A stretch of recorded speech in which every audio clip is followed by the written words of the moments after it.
My name is Alexandra Matiella Novak. I'm a senior staff scientist at Johns Hopkins University Applied Physics Lab, and I'm really excited to be presenting some of the cool stuff we've been working on at the lab, and a special thanks to Carl Hibbets for encouraging me to pursue this work. I recently got knocked off my horse a little bit with this particular project, but here I am climbing back on. So hopefully we can show you guys how excited we are about this and how we want to move forward. Next slide. So we all understand that virtual reality is effective for visualizing and interacting with data. And here we want to talk about using it as a tool to conduct science research and create geologic maps by simulating fieldwork with increased capabilities due to built-in analysis tools and the ability to integrate updated data products in near real time, which can also be used during surface operations. Very importantly, VR provides an opportunity for expanded community participation, providing access to simulated fill sites that may not be easily accessible in real life, and also broad use of resulting science products. So this is especially important when talking about access and inclusivity to broaden participation in our community. Next slide. One capability that we are trying to advance is the integration of different data products within the VR environment, so we can characterize our environment on multiple scales with both geomorphological and geochemical context. So active integration of data while we are conducting exploration can drive updated characterization of our sites during surface operations and can also help us locate and fine-tune target sites for sampling. This allows more time for surface crews to focus on surface activities, such as collecting samples, while the science backroom, for example, focuses on site characterization in the VR environment using data that is being acquired with sensors that are being deployed during site reconnaissance. So, for example, during the Apollo surface missions, on average, Apollo astronauts spent about 40% of their time characterizing sites before they did their fieldwork. So using VR could cut down dramatically on this time by deploying sensors before the EVA and having a science backroom assist in site characterization within a VR environment while surface crews are focused on their surface activities. Next slide, please.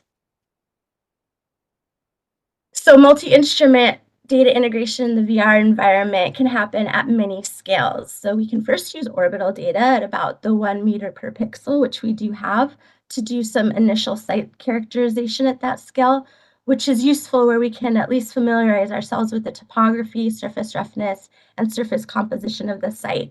And then data acquired during surface operations can actively update our VR environment, continually refining our understanding of the site and informing traverse planning. Next slide, please.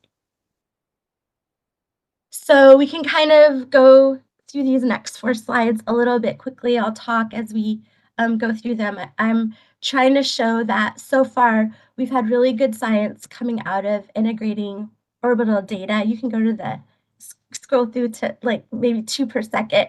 For example, LROC imagery with mini RF surface roughness, with diviner rock abundance data.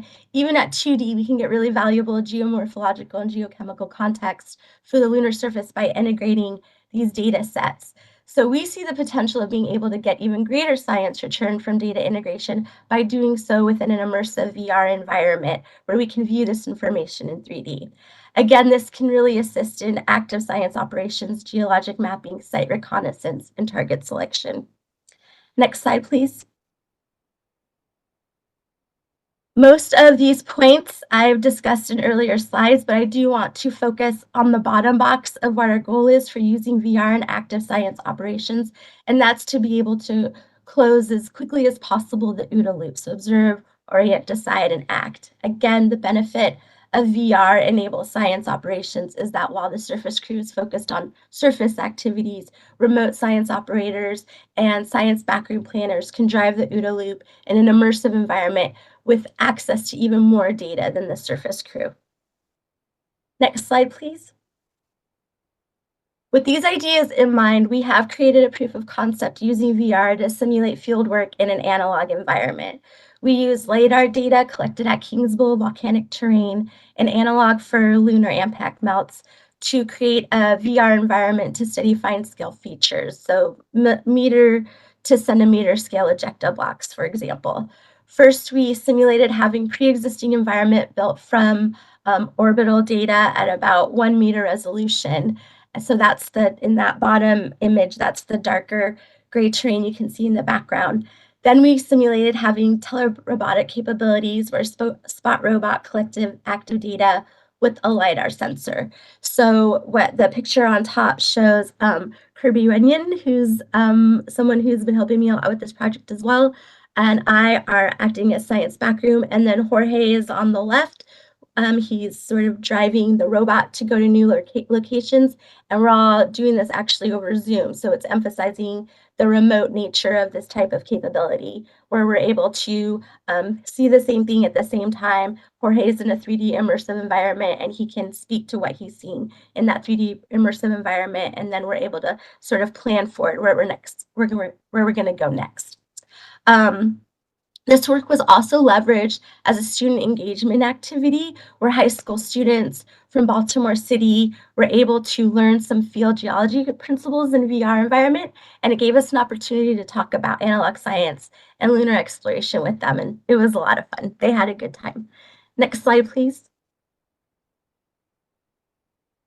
So we were asked to use some focusing questions to guide our discussion over these last couple of days. And I think these two questions are addressed by what I've been presenting here. So one of the major benefits of using VR before and during operations is that it's an inherently collaborative tool and enables greater accessibility and inclusion of broader communities. And I've also talked about the advantage of using VR as a tool for data integration and interoperability in active science operations, where we can build VR environments with, before we're there with our best resolution orbital data, and then update it with newly acquired higher resolution surface data as we begin science operations.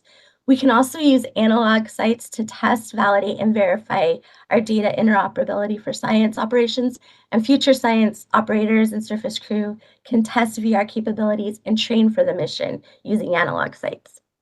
Next slide, please. So this last slide is to lay out how we want to build on our current proof of concept and VR capabilities. One of the biggest challenges is data integration, of course, something that is one of the topics of today's session.